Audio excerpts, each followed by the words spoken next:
Entonces, el tema es embriogénesis del aparato visual. Es muy importante que nosotros sepamos que el desarrollo embrionario del globo ocular tiene que estar relacionada con la oftalmología clínica que vamos viendo en un ser humano cuando llega a la consulta. Es por eso que yo les dije en la primera clase que siempre hemos de empezar con la embriología, la histología, la anatomía, la fisiología, la fisiopatología, con sus respectivas parámetros de diagnóstico, etiología y tratamiento, ¿no es cierto? Entonces, vamos a iniciar la clase.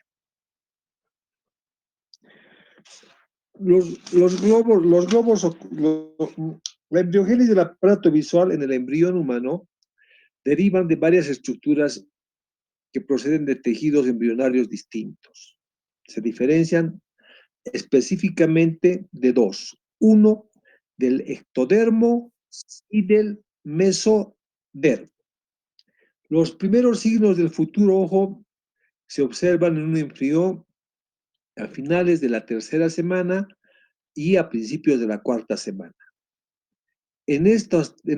Hasta los principios de la cuarta semana, el globo ocular en un 90 o un poquito más ya está formado. Es por eso que es importante en una mujer embarazada que hay que cuidarlo los primeros días del embarazo.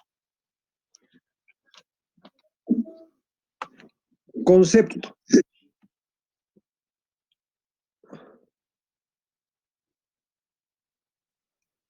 Ustedes tienen que conocer muy bien a qué llamamos ambliopatía malformativa. Nosotros hemos dicho que el globo ocular empieza a desarrollarse a fines de la tercera semana y a principios de la cuarta semana. Entonces, la agudeza visual comienza precozmente a diferenciarse en el desarrollo embrionario.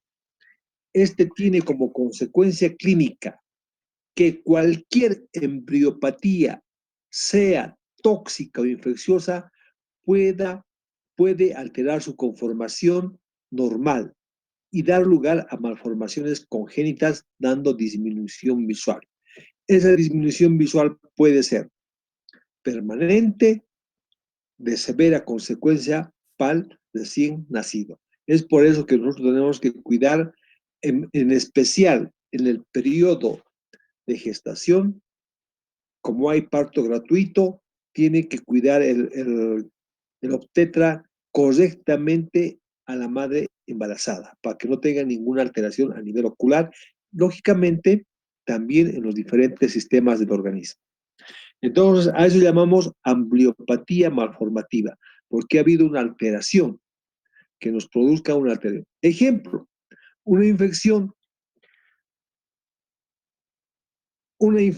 intrauterina que puede producirse cuando esté en desarrollo la etapa del cristalino del ectodermo, puede producirnos una catarata congénita.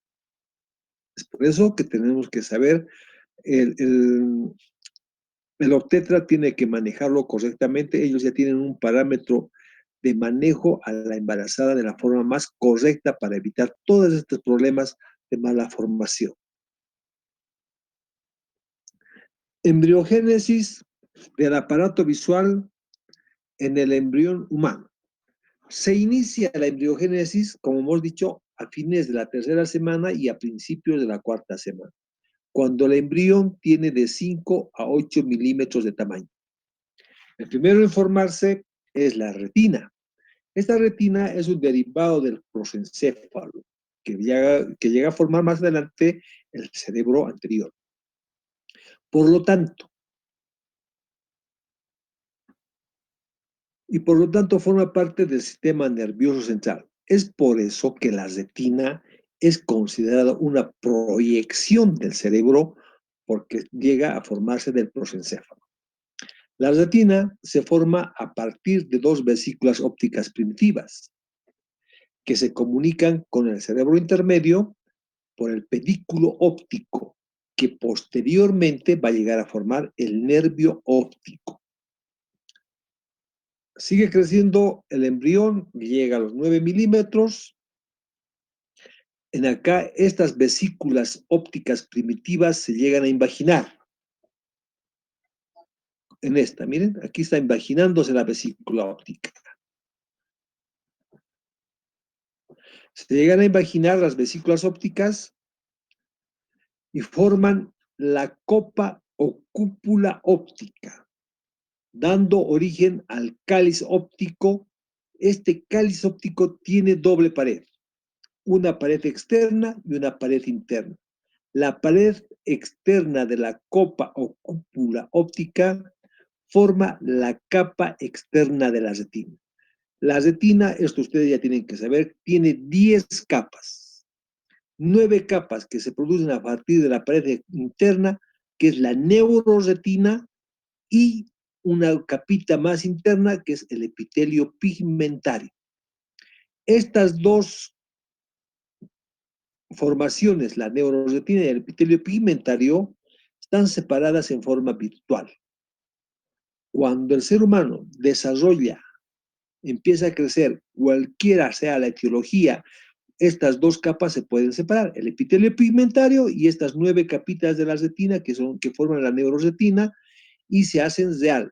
A eso le llamamos desprendimiento de retina. Han debido escuchar ustedes el desprendimiento de retina. Entonces nosotros tenemos que ir relacionando la embriogénesis con la clínica oftalmológica. En la retina se encuentra una parte central llamada mácula. En la parte central de la mácula tenemos la fóvea y en la parte mucho más central tenemos la foviola.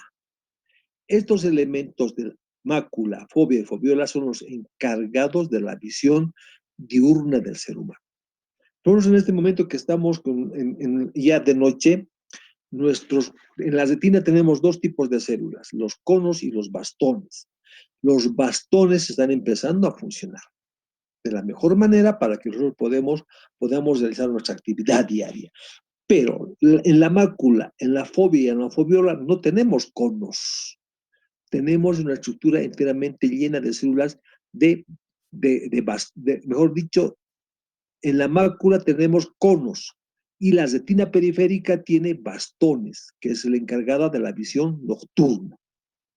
La mácula se forma a partir del 8º mes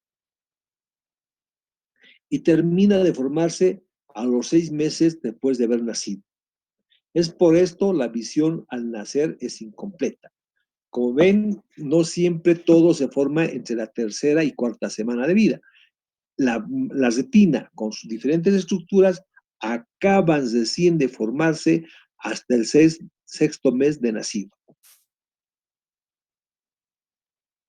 Aquí tenemos unos dibujos, unas imágenes de cómo se va haciendo la invaginación de las diferentes estructuras embriológicas para que lleguen a formar el cristalino, por ejemplo, acá. Aquí atrás se está formando la retina, dependiendo de los días a medida que va creciendo el embrión. Las dos vesículas ópticas que van a llegar a formar los dos globos oculares.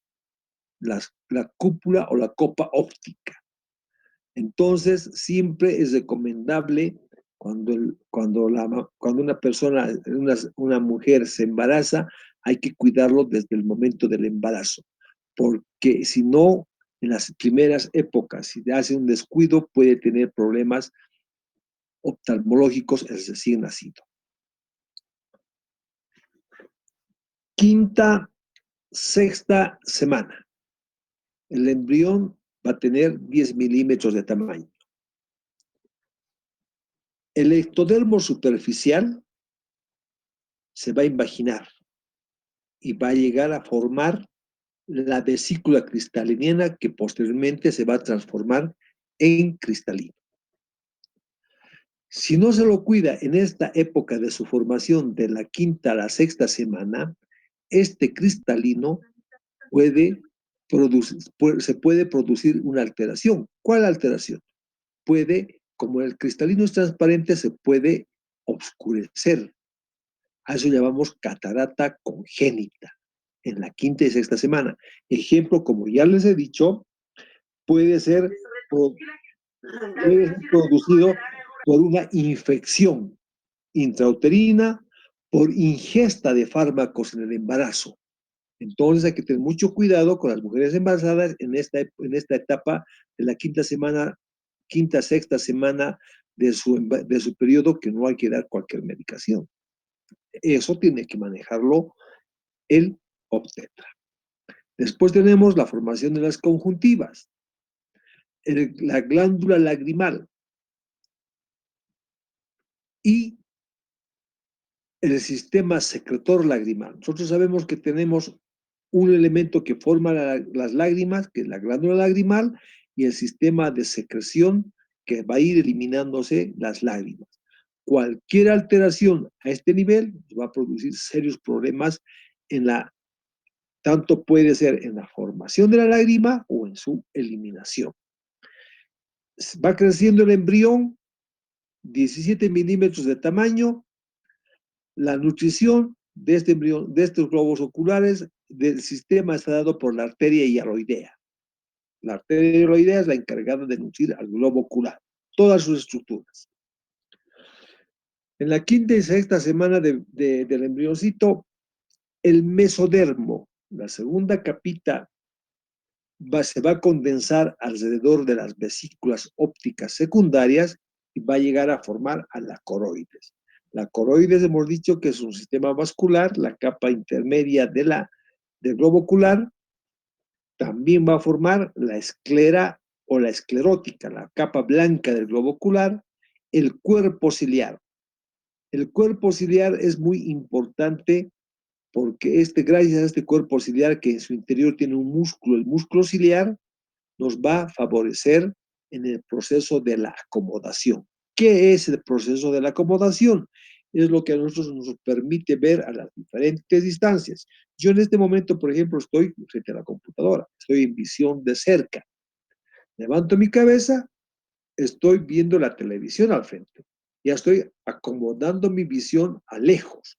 Es gracias a este cuerpo ciliar internamente que tenemos al músculo ciliar.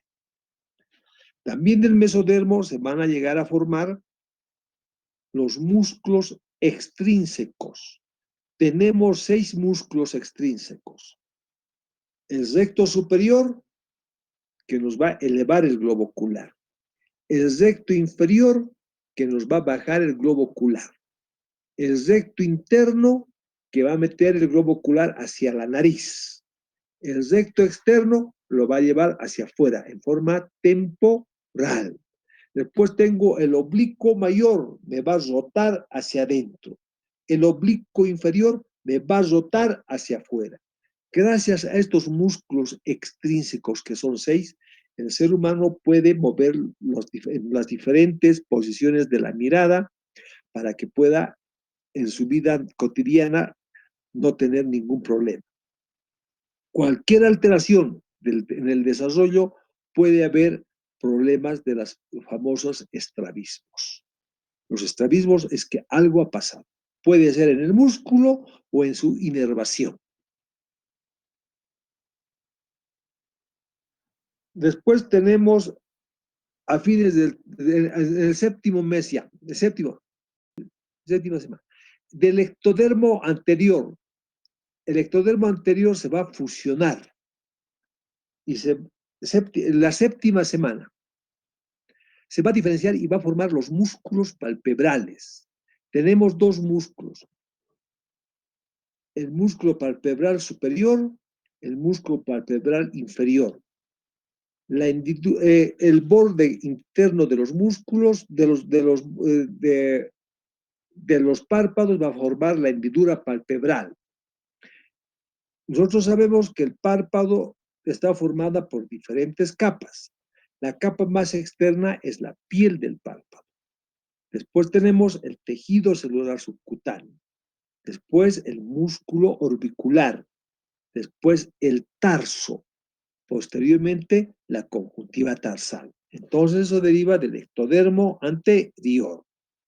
Después tenemos el desarrollo de los músculos extraoculares.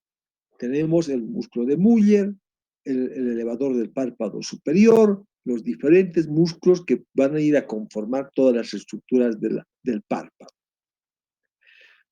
El ectodermo superior va a formar los anexos. Nosotros hemos dicho que la vía óptica, el sistema visual está formado por los anexos, el globo ocular, la vía óptica y el centro de la visión que se encuentra en el lóbulo occipital. El ectodermo superficial va a formar las pestañas del párpado superior y las pestañas del párpado inferior. Por ejemplo, la pestaña del párpado superior crece normalmente hacia afuera y hacia arriba, mientras que la pestaña del párpado inferior crece hacia afuera y hacia abajo. Pero ¿qué pasa cuando hay una alteración? La pestaña del párpado inferior puede crecernos hacia afuera y hacia arriba. Es un mal tipo de crecimiento. Y esa pestaña puede llegar a introducir al globo ocular y producir serios problemas al niño. También puede haber doble hilera de pestañas. Entonces hay que ir, por eso que en el desarrollo embrionario del embrión, el obstetra, la mamá, le da todas las indicaciones de cuidado para que no tenga problemas al nacer ese chico a nivel oftalmológico. Segundo mes, la córnea. La córnea se deriva de dos capas, del ectodermo superficial y del mesodermo periocular. Escuchen esto muy bien. La córnea tiene 6 capas en su composición.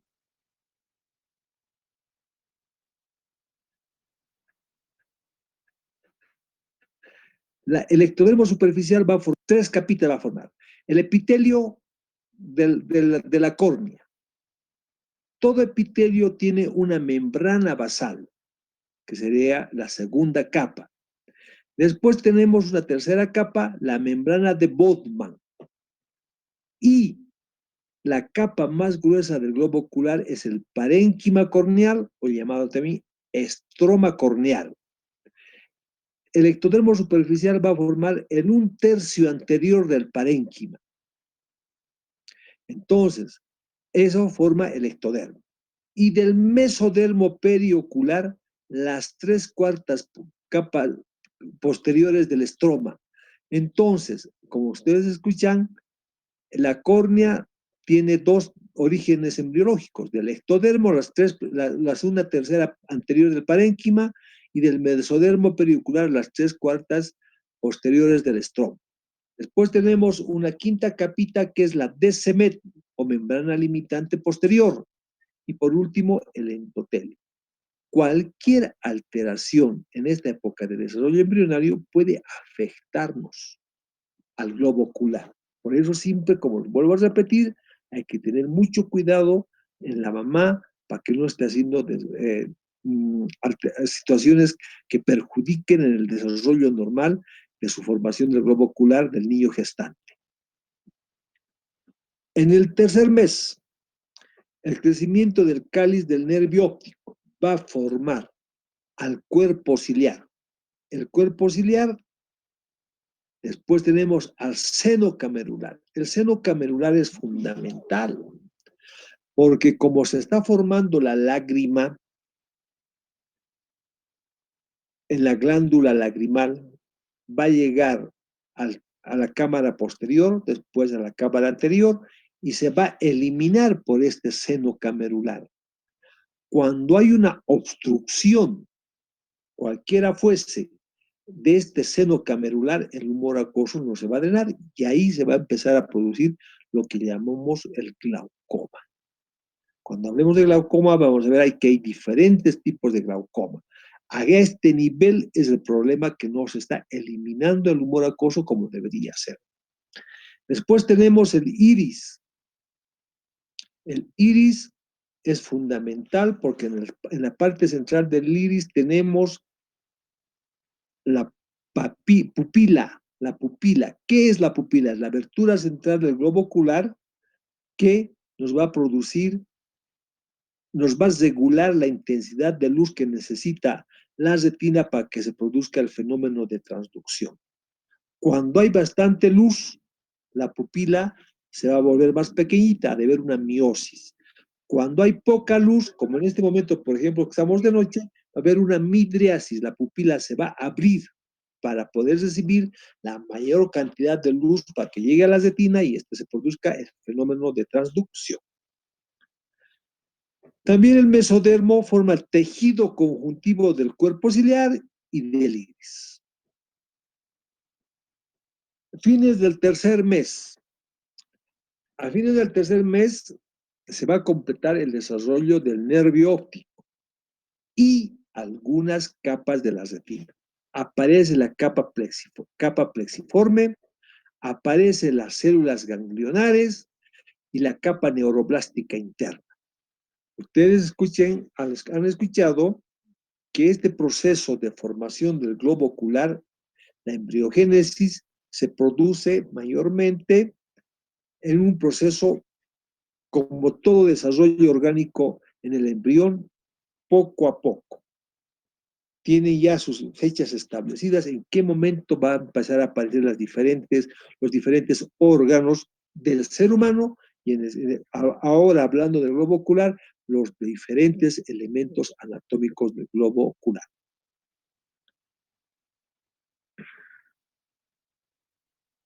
Bien, con esto acabamos el desarrollo de la embriogénesis del aparato visual. Estos dos primeros temas son cortos.